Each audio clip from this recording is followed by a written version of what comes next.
Thank you. Before I recognize Senator Rizon Tiveros, segue lang tayo ng konti. Anyway, pwede naman balikan tong issue, including the Cabral files later.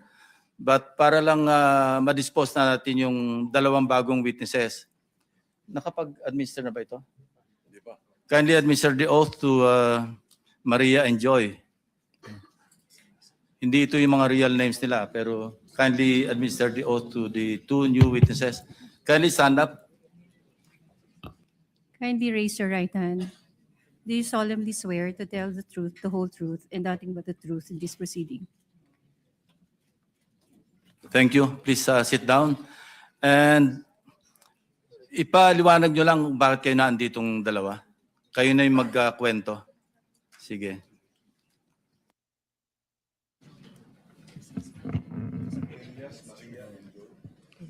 Good afternoon po. We have their real names. Nandiyan naman sa invitation. Thank you. Okay, so we are working for our boss, Rico Ocampo, who was the previous tenant of 30 Tamarind at Forbes Park. 30 Tamarind South Forbes. South Forbes, Yeah. sir. Kayo yung mga staff ni Mr. Rico Ocampo. Kami po, yes po, office staff po ni Yeah. Sir. Na siya yung tenant doon sa bahay na na-ibenta noong April 2023. Go ahead. That is Continue. correct, Your Honor. And then during that time, January 29, we were CC'd sa email sa boss namin that we are being evicted January 31 at 3 p.m. Dapat nakalabas na kami ng place.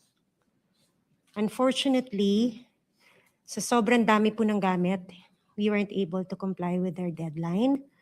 So we have asked TJ Conti, who is the broker from Turnkey Properties. Nakipag-coordinate po kami to have an extension. And we were given until February 3, I think. To that was already 2024 po. And eventually you were evicted. And who informed you that you were being evicted? We were informed by our boss po. It was parang email po ng law firm. And then sinisi po kami ng boss namin for us to be aware that we have to leave the place by January 31, 2024 at 3 p.m.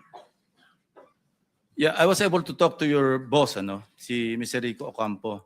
And he made mention na meron kayong nakaharap nung you were forcibly being pushed out of the residence. Nabanggit niya si Carla Discaya.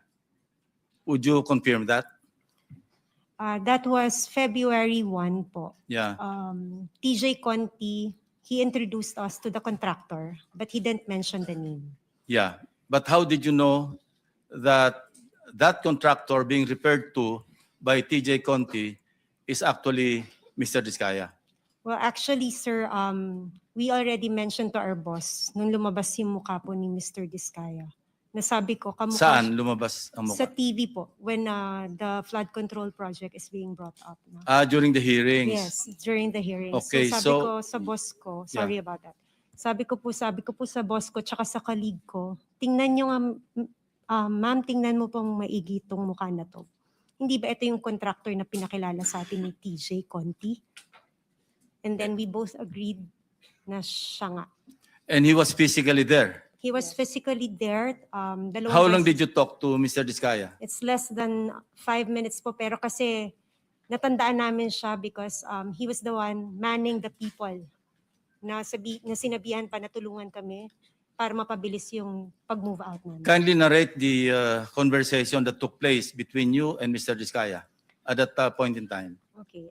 During February 1 po, it was just a short introduction by TJ Conti. He mentioned that he is the contractor. And then February 2, medyo nagtagal po kasi nakiusap na nga kami na we really cannot matanggal lahat ng mga gamit dahil sa sobrang dami. And he also mentioned to us na contractor ako dito eh. Meron din kaming deadline. And then we both asked, baka pwede po namin pakiusapan yung may-ari, yung bagong nakabili ng bahay. And then he also mentioned that si Romualdez ang nakabili.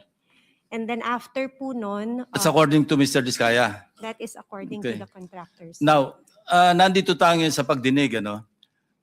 Kung makikita niyo personal, si Carla Diskaya, makikilala niyo?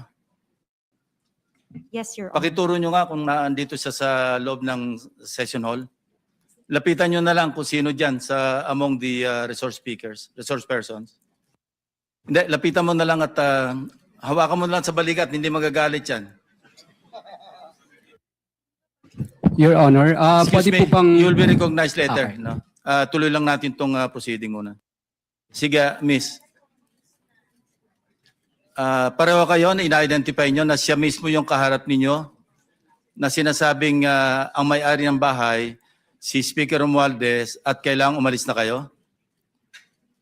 Kindly answer, use the microphone. Tama po, Your Honor. Tama po, sir. So maski ngayon, sa susunod na panahon, sa ibang pagkakataon, ganyan pa rin ang inyong magiging statement. Correct, Your Honor. O ngayon, Curly, it's your turn. Your Honor, okay lang po ba tanggalin nila yung face mask nila? Kasi sa totoo lang po, talagang hindi ko sila naaalala kahit sa panaginip ko na naginip It's ako not ng for you to bangungot. identify them, it's for them to identify you. No? Your Honor, wala po kasi akong maalalang transaction at saka That's your nakapas. option to deny. What we're establishing here is the fact that there are two witnesses present here under oath na sinasabing nagpunta ka doon at nine-name drop mo, totoo man o hindi, si Speaker Romualdez na siya nagmamay-ari, bagong may-ari noong number 30 Tamarin Street sa South Forbes. Yun lang naman eh.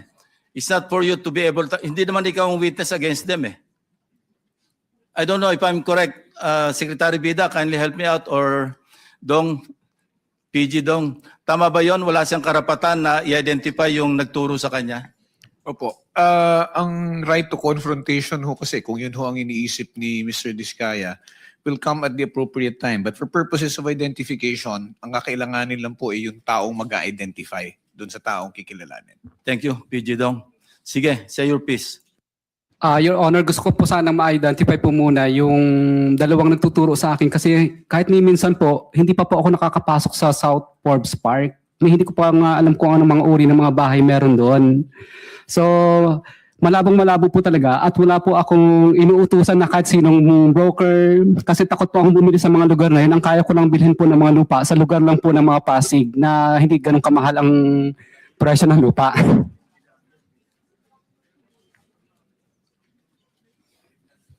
Hindi ko naman sasabing bumili ka eh. Hindi naman yan sinasabi, ikaw ang bumili. Anyway, that's it, ano? Ang sabi, Mr. Chairman, contractor daw.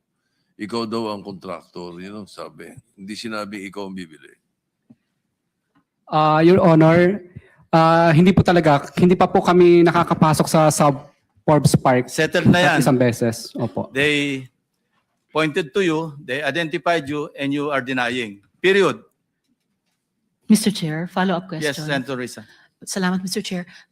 Miss, yung mas malayo sa akin, may nabanggit kayong law firm na kasama nung pagpapaalis sa inyo at pagpasok ng bagong may-ari. Aling law firm po iyon for the record? Let me just check po my email, Your Honor.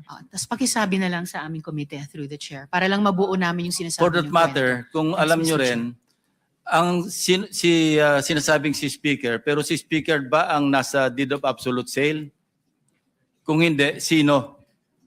Kung alam ninyo. It's Golden Peasant po. Golden Peasant Holding Corporation, di ba?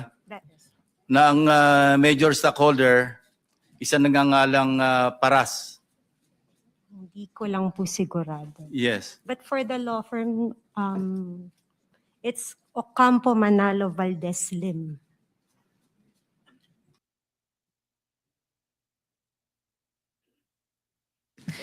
Salamat po, Mr. Chair. Una, a point of information lang.